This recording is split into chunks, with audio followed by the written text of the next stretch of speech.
Германија, Шпанија, Франција интересно е, ама ништо посебно. Ама Премиер Лига викендов е лудо. И серија А, така. Значи, минатото видео помина топ. Погодивме све. Усвари не све. Чекав голови на Билбао, Барселона, заврши 0-0. Тоа е, сега од поново, одиме на све. 3 меча од Англија. Кои се?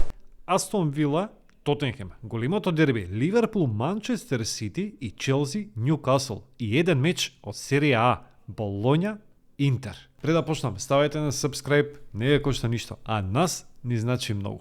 Фала. Сега, дали да почнеме со најатрактивното, најјакото онака? Не. Ти почнеме од сабота. Интер, Болоња.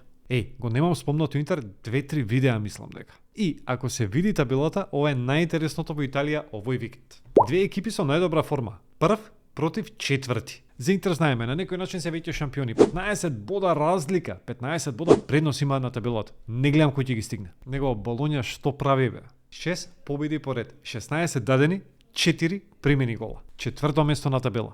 Газење.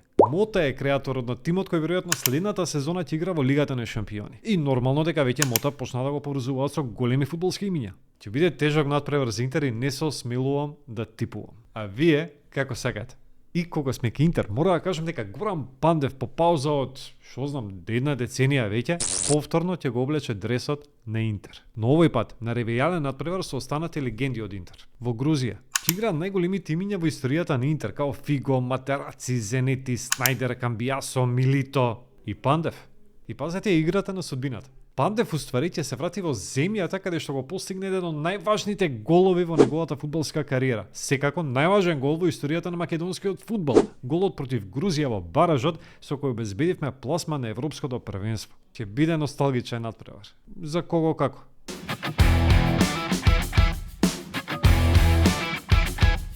Ајде, идеме со најјакото дерби за титула Ливерпул Манчестер Сити. Прв со вторна табела, разлика само 1 бод. Тука негде и Арсенал, ќе биде густо. Ама овој надпревар значи многу и за двете екипи. Со реми неизвестноста ќе се зголеми, а со победа на било која од екипите, таа екипа ќе биде голем фаворит за титула. Вака значи, двете екипи играа во Европа неделава. Изморени се, ама не се до толку изморени. Тука се значи пата-пата. Форма, Ливерпул гази, Сити гази. Пак пата-пата. Предноста за Ливерпул е домашниот терен и тоа е единствената предност за било која од екипите. И да, се враќа Салах. Него, дали верувате во вештачка интелигенција? Ова предвидувања на суперкомпјутери, како што ги нарекуваат, се доста интересни во последно време. И цело време се повтараат. Сега, најновото за Премиер Лигата, за тоа како ќе заврши сезоната, знаете што вика? Сезоната ќе се одлучува со гол разлика. На крајот би победил Арсенал, со изброј на болови со Ливерпул, ама со подобра гол разлика. А Сити ќе заврши како трет. Има логика. Ама многу повеќе ќе се знае после овој надпревар. Ја мислам ќе биде нерешено.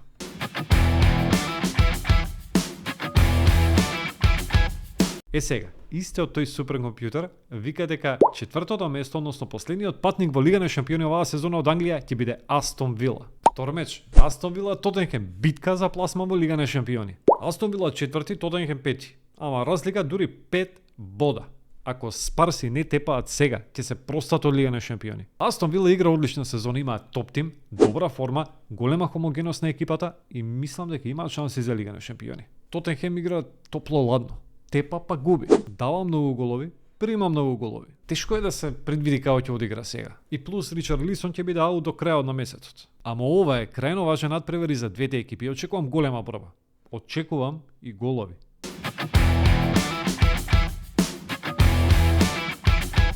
Остануваме со Премиер Лига и тоа со последниот надпревар од колото во понеделник. Челси, Ньюкасл.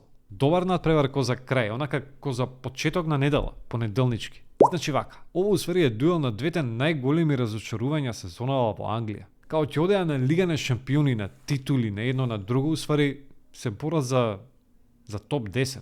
И дуел на две екипи кои потрошија највеќе пари во Премиер Лигата. Не е се парите. Ова особено важи за Челси. Онака баш ќе им тргне и надоле со форма. Сезонава секако е катастрофа и за едните и за другите. Не знам кои се усвари мотивите за да доиграат сезонава. Но како и да е ќе биде интересен надпревар. Ако ништо друго ќе се спремаат за следна сезона. И ако се погледне традицијата, и овде може да очекуваме голови. Доста е. Некако долго видео. Следете на социјалните мрежи на Instagram, на Facebook, на YouTube, секако лајкувајте, коментирајте, дечки, и чекајте нови видеа. И имајте убав викенд. Ајде, чао.